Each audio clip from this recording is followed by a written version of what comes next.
दुखों में अपने बेटे का, परिवार का खोने का दुख सबसे बड़ा दुख होता है। दुखों में भी सबसे बड़ा दुख इस बात का होता है कि आप अपने परिवार के बेटे को, परिवार के सदस्य को खो दें। और अगर सुरक्षा को लेकर के, अगर सुरक्षा नियमों का पालन हुआ होता तो इतना बड़ा हादसा नहीं होता। सुरक्षा नियमों के पालन न होने की वजह से इतने बड़े लोगों की जान चली गई। और कुछ लोग अपने व्यक्तिगत और अहंकार में किसी की सुनना भी नहीं चाहते हैं।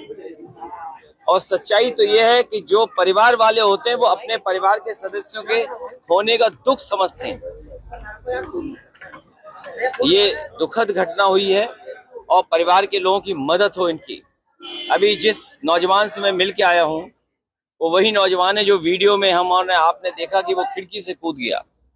उसके चोटें हैं, स्पाइन में है, वो जॉब करता था। उसके परिवार के लोगों ने कहा कि अभी तो बहुत दिन इलाज चलेगा। उसकी माँ नहीं है और परिवार का कौन देखभाल करेगा। उस परिवार में अकेला कमाने वाला था। अगर सरकार नहीं मदद करेगी तो कौन मदद करेगा। ऐसी घटनाओं में सरकार की जिम्मेदारी बनती है कि पूरी मदद करें। हमारी मांग है कि जो व्यक्ति 50,000 की नौकरी में काम करता था, जब तक वो स्वस्थ नहीं होता है दोबारा नौकरी के लिए नहीं पहुंचता है, तो जो उसे वेतन मिलता था वो तो मिले ही मिले। और इलाज को लेकर के भी पूरा इंतजाम सरकार को करना चाहिए। और जो मरने वाले जो बच्चे हैं, सरकार पे तो कौन कमी है खजाने की।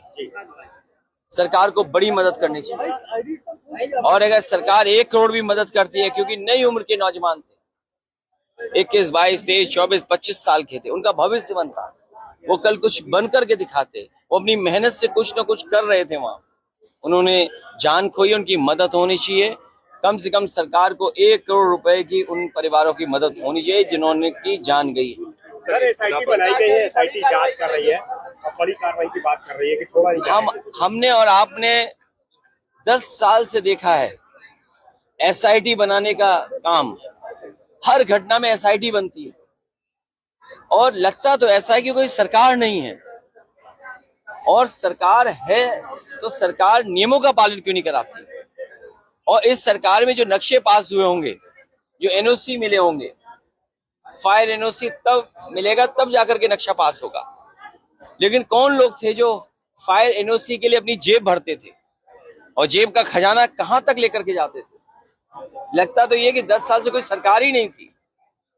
और जब भ्रष्टाचार हावी हो जाएगा मानकों पर तो क्या फैसला होगा। इस सरकार में भ्रष्टाचार हावी हो गया है मानकों पर। इसकी वजह से भ्रष्टाचार चरम सीमा पर है। और जो सरकार भ्रष्टाचार से बनी है वो भ्रष्टाचार तो करेगी, क्यों नहीं करेगी।